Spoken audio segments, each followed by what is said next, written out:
since then. There has been some positive developments, most notably that Glasgow City Council, at its full council meeting recently, agreed a motion to look at the future of the M8 and investigate options for mitigating its impact. And I think it's a question of, whilst removing the M8 in its entirety is quite a provocative statement, I'm sure some colleagues may think that, it's merely a sort of provocation to a wider discussion. So it's a large piece of land that actually incorporates the equivalent of the entirety of Inverness city centre. So it is a large amount of land in the centre of Glasgow, which can still be utilised as a road for its primary function. But I think and the purpose of this petition is to investigate how we reduce the rather obnoxious design of the road in such a way that it can address its spatial and environmental impacts on the city centre. There's already been substantial amounts of work done on this. Most notably, a levelling up fund bid was submitted to cap the section of the motorway in front of the Mitchell Library between Bath Street and Sauchiehall Street. Fortunately, that bid was unsuccessful, but it may well be revisited in a future round of the fund.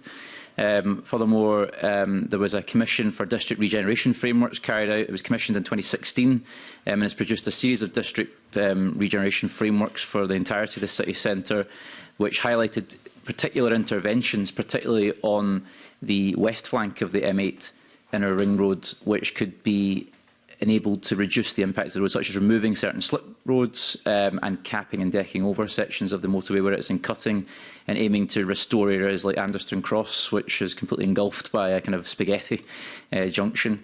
Furthermore, there's a large cloverleaf junction at Townhead, which was over-engineered because it was designed for the east flank of the inner ring road, which was never actually built. So it was built by Strathclyde Regional Council in the early 1990s, but actually was built to serve a motorway that was never built. So therefore it's about a third over the size it should be, and incorporates a huge amount of land which disconnects Royston, Springburn, Sighthill from the city centre. So there are options, whilst maintaining the fundamental purpose of the road, that could be significant to reduce it in the short, medium and longer term. So whilst it's good that there's an indicative proposal from the Scottish Government to work with Glasgow City Council, I think we really need a bit more on this. There's already been significant public money spent on studies and feasibility and specific interventions. Whilst we're seeing hundreds of millions of pounds spent on repairing the Woodside viaducts, probably the biggest infrastructure spend in the city, which has been subject to no public consultation, it's a reactionary spend in reaction to the road physically crumbling apart. We really need some reassurance if you were driving over it. Indeed. It's been reduced to 4 lanes for some time now, and a speed restriction placed on it. But nonetheless, it demonstrates that the road structurally is reaching the end of its natural lifespan without significant further investment. We're reaching a crux point here where the government really ought to be more thoroughly engaged. I think this Parliament has a role in overseeing that, and I think this committee therefore takes an important position in relation to this petition to sort of exercise that role.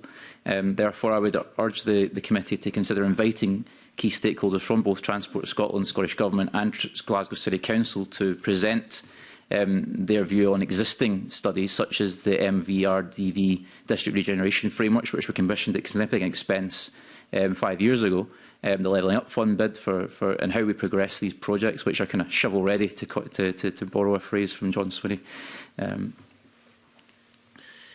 Okay, thank you very much. Well, I find this, I must say, I do find the petition quite an intriguing one. I suppose, say I was at school with the son of the man who designed it all at the time. So I don't think that associates any personal blame with me in relation to it all. But I do remember it all being constructed with quite fascination in the early 1970s when I was at school.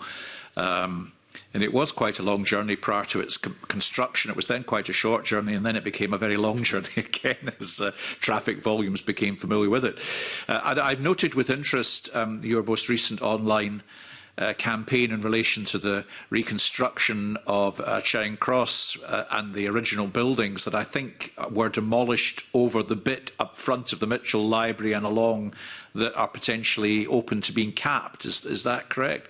Yeah, so in the case of Charing Cross, the Grand Hotel and a number of other tenements and retail arcades were demolished to create the cutting for the M8. In that instance, there was an area that was decked over, but it's quite small. Actually, if you go to Café Gandolfi in the Merchant City and go through the rotating doors, that was actually the original doors from the Grand Hotel in Charing Cross that were salvaged. But the key point there is it demonstrates that there's an opportunity to further improve the environment here without damaging the fundamental utility of the road. The question now is, half a century on from its first commissioning, we know that international examples show, for example, Boston's Big Dig. Other examples around the world, we see what Paris is doing, we see what numerous other cities worldwide are doing.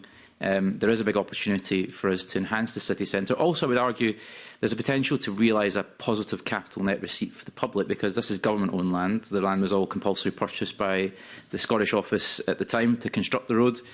Therefore, by utilising the airspace over it where possible, there is a potential for development to take place which could return a positive net receipt to the public funds, which would not only enhance the city centre's amenity, but would also be financially sustainable as well. So it's not just this kind of quixotic idea about an urban planning utopianism. It's about a serious and credible intervention based on international best practice.